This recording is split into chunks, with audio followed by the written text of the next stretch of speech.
Just looking ahead to this series and maybe looking back at some of the things that happened in round one, and I know you won't give us details, but from a generic sense, would 5v5 be one of the things that you would look at needing to improve in order to get to where you want to go? First of all, we've done our post kind of work on St. Louis and kind of things. St. Louis is off the table now. So now it's about Dallas and what they do well, where we can maybe exploit them. I think that, I think it's just a situation that there were some things that happened in that series that we got to clean up. But there's also some of it comes from the opposition and what they do. Dallas has, there's some similarities, but there's also some big differences too. So, we looked at them. We spent some time the last couple of days. Showed our team yesterday some areas that we got to be good at, whether that's in our end, their end, through the neutral zone, but also some areas where we're hoping to exploit too. So that's just, I think they're probably doing the exact same thing on the other side. You got to move off your last opponent and move on to the next one. All right, so on that note then, Mikko Rantanen, who you are very familiar with, you played against him a lot in the regular season. You had him last year in the playoffs. What are your thoughts on the Moose? Yeah, well, that's a great nickname because he's a big man and he's hard to move. When he decides to take pucks to the net, you've got to get into him early because he can do that. And then he has the offensive, the instincts and then the skill set that he's an elite goal scorer in this league. And, for him, the way he shoots the puck, where he gets himself into position, I'm sure big relief for him getting through that series. And so we got to make it difficult on not just him, but they're all their top players. We got to make sure that we're paying close attention to those guys when they're on the ice and making sure that we don't give them room and to make their plays or to get comfortable. Coming out of the previous series, there were so many storylines that maybe in the media and fan base, they lived an extra day or two or what have you, but you park things, you get ready for round two, starting tonight. When in the course of your preparation did you feel like maybe you guys turned the page? It couldn't have been midnight on Sunday or whatever. No, it wasn't. And it wasn't. And obviously gave them the day off. Talked about it very quickly yesterday. Certainly had to talk about what we did and how we got through that series, sort of the ups and downs, the emotions that happened, but then it was the reset. Now it's like you mentioned, we've talked about it all year, next opponent, next game. And this is going to be just as difficult or if not, tougher. So, it was probably yesterday morning we were done, and then we did some post-skate meetings again to get ready for Dallas, a little bit more this morning, and obviously getting ready for tonight. So, like I mentioned, we touched on St. Louis and what we accomplished, but then at the end of the day, now it's, we really lean forward on what's next, and that's kind of getting our heads on correctly, recognizing that that what happened in the past is gone. Now we got to start writing a new one.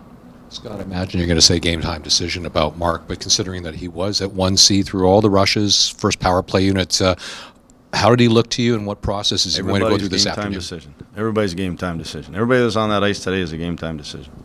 So even the guys that were off the ice late. Yep.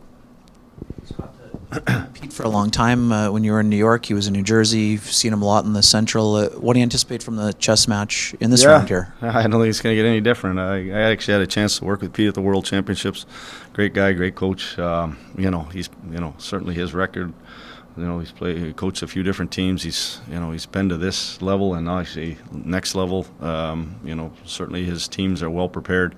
They defend extremely well, and he just he really gets the most out of the teams that he's had in the past, and got a lot of respect for him. How he approaches things. Been to some clinics with him, and just the way he speaks, the way he handles himself. He's certainly one of those guys that I've kind of looked to, that how he goes about his business, but friendship's over. Now we gotta take care of business. So Quickly on Haydn Fleury, obviously his skating was such a factor in Game 7. What can that be in this series as well for him as he builds confidence? Yeah, that's because they do have offense. They've got 3 lines that can really go, and no disrespect to their 4th line because they do a great job on the checking side. But at the end of the day, we need some mobility, and that's what Haydn brings. And we've asked him over the course of the season to step up his role at different times, and he's done that. Played some big minutes that maybe he hadn't in the past, and obviously the other night was big for him, and hopefully he can feel confident from that game and move it into tonight's game. Scott, you mentioned a relationship with Pete, but you also have a relationship with Jim Nill. You guys were teammates at one point. Any fun Jim Nill stories to share? The day we got him in a trade, we went to Boston, down there for dinner the night before, and we're all out for dinner, and the next day we traded Moros Lukovic for Jim Nill, and all they did was pick up their bags and go from one dressing room to the other, and so he became an instant teammate, and I was real happy to see him because he was a hard-nosed, great teammate, hard-nosed guy, great guy, he's had great success, obviously, in what he's been doing, starting in Detroit and obviously with Dallas. I just wanted to ask you about your 4th line now, again, on the caveat that if Mark were to get in and the way it looked at the line rush today, you guys haven't had kind of your full arsenal of forwards available for a long time. Yeah. That 4th line, I mean, you've got guys like Morgan Barron and Alex Scheifele who've played in your top 6 like very recently. You must like the potential composition of that line and obviously all kinds of trust to deploy them. Yeah, I mean, the biggest thing is that it's good to see that we're getting healthy. Getting, like I mentioned, getting Gabe back in that series, getting Nick back in that series was big, and I'm sure Dallas is thinking the same thing. With their injuries and getting their top guys back. But at the end of the day, it certainly helps your group when you have that depth, and that's the biggest thing for me is that depth is now back there. And as you guys know, I'm pretty confident as Pete is with his group to throw 4 lines out there and throw them against anybody at any time. I wanted to sneak one in about Neal Pionk and Dylan Samberg. I mean, their job's not about to get any easier against Dallas. But specifically on Pionk, he's one of the most, I want to say his attitude can be old school in a great way where, team effort when asked about 46 minutes and all that sort of stuff.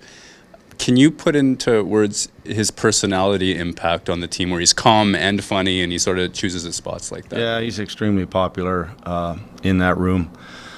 He's in the middle of a lot of arguments, in the middle of a lot of jokes, pranks. He does a lot, and obviously his commitment to want to stay here, signing that long-term deal. Obviously, the guys were pretty excited when we announced that. But he's just a guy that he's had experience now. I mean, obviously he's been in the playoffs and he's been in big moments and he's handled them well. And that's just him getting, smarter, older. Kind of going through these moments, and the best part is that he's passing some of this knowledge on to his best friend, his D partner, his hometown buddy. So that's been a great relationship. We've talked about it from the start of the year, that how he's helped Sammy kind of move into that top 4 role. And man, those two have been big for us, not only through the 82 games, but through this last series. Biggest difference between Dallas and St. Louis? Oh wow. I'd probably say that they're top end. I'm having 9 forwards that are coming at you. If Robertson's in, it even adds to their depth. So they can strike, and then the other side of it, they defend really well. They defend a lot like us. There's a lot of similarities, but they have a pretty good attack game that we have to be aware of.